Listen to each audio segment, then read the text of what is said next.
दोस्तों, आज की इस वीडियो में हम लोग जानेंगे कि जो हमारा इन्वर्टर होता है उससे जब हम पंखा को चलाते हैं तो वह हमिंग की आवाज़ करता है। तो वह क्यों करता है, आइए जान लेते हैं।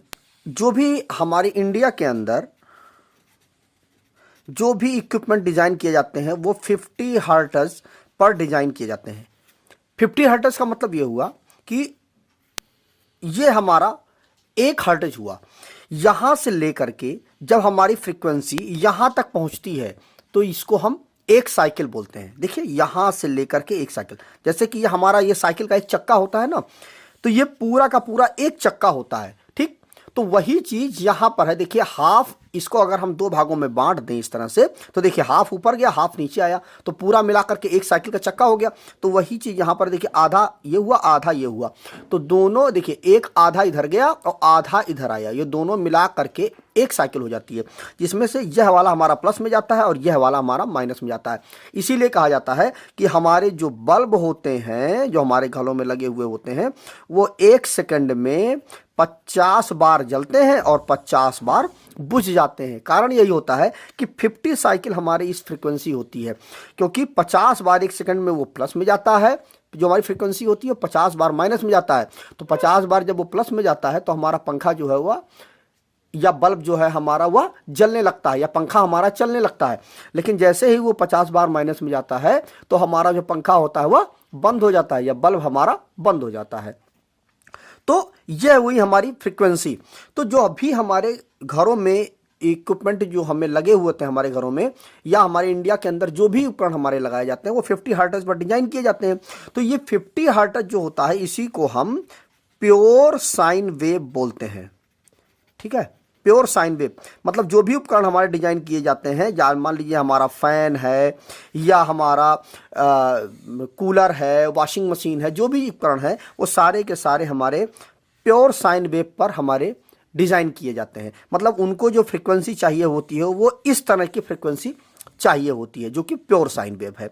लेकिन अब जो हमारे इन्वर्टर जो होते हैं वो कैसे काम करते हैं इन्वर्टर में, जैसे कि देखिए, सबसे पहले तो आपका ये मान लीजिए आपका इलेक्ट्रिक बोर्ड है। ठीक है, यहां से 2 तार आप निकालेंगे और ये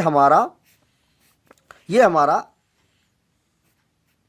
इन्वर्टर है। ठीक है, इस इन्वर्टर में ला करके आपने इस तरह से सप्लाई दे दिया, किसको, इन्वर्टर को। अब यह जो इन्वर्टर है वह हमारी, मान लीजिए ये हमारी एक बैटरी है। ठीक है, ये हमारी बैटरी हो गई, इसमें ये 2 टर्मिनल रुके। अब ये मान लीजिए ये हमारा पॉजिटिव का है, ये हमारा नेगेटिव का है, तो ये आ करके इस तरह से हमारा कनेक्ट हो जाता है। ठीक है, बैटरी में इन्वर्टर का आउटपुट निकलेगा, इस बैटरी में कनेक्ट हो जाएगा, और जो कि यहां से क्या निकलेगा, हमारा एसी सप्लाई निकलेगी। लेकिन जो हमारे इन्वर्टर से जब हमारा आउटपुट निकलेगी तो वह डीसी बन जाएगा। मतलब एसी को इन्वर्टर हमारा डीसी बना करके इस बैटरी में दे देता है, और हमारी बैटरी डीसी सप्लाई से चार्ज हो जाती है और डीसी स्टोर कर लेता है। ठीक है, मतलब इन्वर्टर का जो आउटपुट होता है वह डीसी निकलता है। क्यों निकलता है, क्योंकि इसमें हमारा रेक्टिफायर लगा हुआ होता है। ठीक है, रेक्टिफायर क्या करता है, डीसी बना देता है और उससे हमारा इन्वर्टर चार्ज हो जाता है। तो बात तो हो गई कि हमारी बैटरी जो है वह चार्ज हो गई। लेकिन अब हमें जब जरूरत होती है, मान लीजिए हमारा यह कोई भी लोड है, अब इस लोड में हमारा पंखा भी हो सकता है, कोई भी चीज होता है, बल्ब हो सकता है, हमारा कोई भी उपकरण हमारा हो सकता है, या हम मान लेते हैं लोड है हमारा।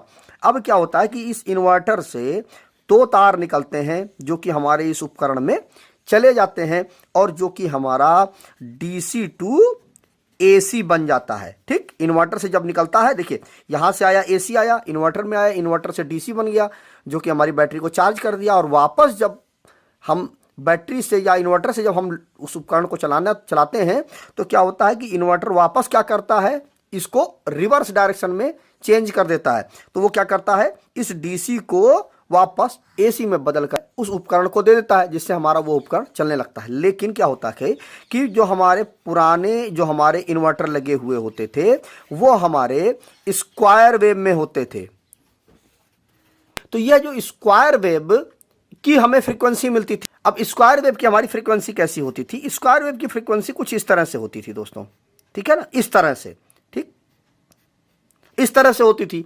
लेकिन हमारे उपकरण किस तरह डिजाइन किए जाते थे, किए जाते हैं, इस तरह से डिजाइन किए जाते हैं। अब मिलती किस तरह से, इस तरह से। तो चूंकि यह जो हमारी फ्रीक्वेंसी होती है वह मैच नहीं करती है किससे, जो हमारे उपकरण होते हैं, जो भी हमारे घरों में उपकरण लगे हुए हैं, वो ये चीज चाहते हैं, ये वाली फ्रीक्वेंसी चाहते हैं, लेकिन उनको मिलती कौन सी फ्रीक्वेंसी है, ये वाली फ्रीक्वेंसी मिलती है। इसलिए यह फ्रीक्वेंसी ना मैच होने के कारण उनका जो अंदर जो मैग्नेट वगैरह बनते हैं रोटर और स्टेटर के बीच में, उन्हीं में सही ढंग से जो मैग्नेट है वो बन नहीं पाते हैं, जिसकी वजह से हमारे उस इन्वर्टर से जो सप्लाई निकलती है वह पंखे में जब जाती है तो हमारा पंखा जो है वह हमिंग करने लगता है।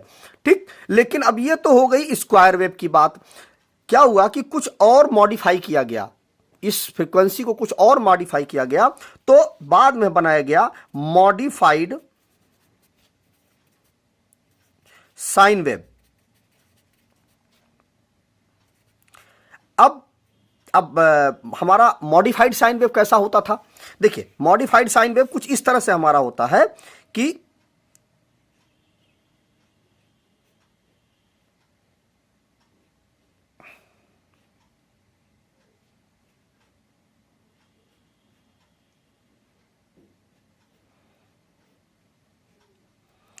कुछ इस तरह से हमारा मॉडिफाइड साइन वेव होता था। अब इसमें क्या है कि इसमें भी दिक्कत है। हमें चाहिए कौन सा, हमें चाहिए जो हमारी फ्रीक्वेंसी हो वह इस तरह से होनी चाहिए, लेकिन हमें मिल किस तरह से रही थी, इस तरह से। तो इसमें भी हमारी हमिंग की साउंड होती थी। ठीक, लेकिन आजकल जो लेटेस्ट इन्वर्टर हमारे घरों में जो लगे हुए होते हैं, आजकल जो आप अभी वर्तमान समय में 2020 या 21 में जो आप इन्वर्टर खरीदेंगे, वो हमारे प्योर साइन वेव में इन्वर्टर होते हैं। उनकी जो फ्रीक्वेंसी होती है वह इसी तरह से होती है। ठीक है, इस तरह से होती है, और यह फ्रीक्वेंसी हमारे उपकरणों से मैच कर जाती है, जिसकी वजह से हमारे यहां पंखों में हमिंग की साउंड नहीं होती है। ठीक है, तो ये रहा पूरा का पूरा कॉन्सेप्ट कि जो हमारा पंखा होता है वह हमिंग की साउंड क्यों करता है। उसका कारण यही होता है कि हमारे उपकरण को कौन सी फ्रीक्वेंसी की जरूरत होती है, प्योर साइन वेव की। लेकिन हमारा जो इन्वर्टर है वो कौन सी फ्रीक्वेंसी देता था, स्क्वायर वेव की फ्रीक्वेंसी देता था। तो जो कि फ्रीक्वेंसी जो हमारी स्क्वायर वेव की होती है वह हमारे उपकरण से मैच नहीं करने के कारण हमारा जो पंखा है वह हमिंग का साउंड करने लगता है। बाद में मॉडिफाइड साइन वेव डिजाइन किया गया इन्वर्टर को, वह भी सही ढंग से वर्क नहीं करता था, उससे भी हमारे पंखे में साउंड थोड़ा बहुत होती ही होती थी। लेकिन आज के समय में लेटेस्ट जो हमारी फ्रीक्वेंसी जो हमारे इन्वर्टर निकाल रहे हैं वो प्योर साइन वेव, नए वाले इन्वर्टर जो है वो हमारे प्योर साइन वेव निकालते हैं, जिसकी वजह से प्योर साइन वेव फ्रीक्वेंसी निकलती है और वह सही ढंग से मैग्नेट बनता है उसमें, और सही ढंग से हमारा पंखा काम करने लगता है, जिससे कोई भी प्रकार की हमिंग का साउंड नहीं होता है। तो मुझे उम्मीद है कि आपको यह चीज़ पूरी से अच्छी तरह से क्लियर हो गई होगी। और यदि कभी आपसे इंटरव्यू में यह चीज़ पूछा जाता है या कहीं पर भी आपसे यह चीज़ पूछा जाता है कि पंखे में हमिंग का साउंड क्यों होता है इन्वर्टर की सप्लाई से, तो आप अच्छे से उस बंदे को समझा सकते हैं और उसको संतुष्ट कर सकते हैं। तो वीडियो अगर अच्छा लगा हो तो वीडियो को शेयर कर दीजिएगा अपने दोस्तों के साथ, जिससे उनको भी इस टॉपिक के विषय में जानकारी मिल जाए। तो मिलते हैं एक नए वीडियो में। नमस्कार दोस्तों।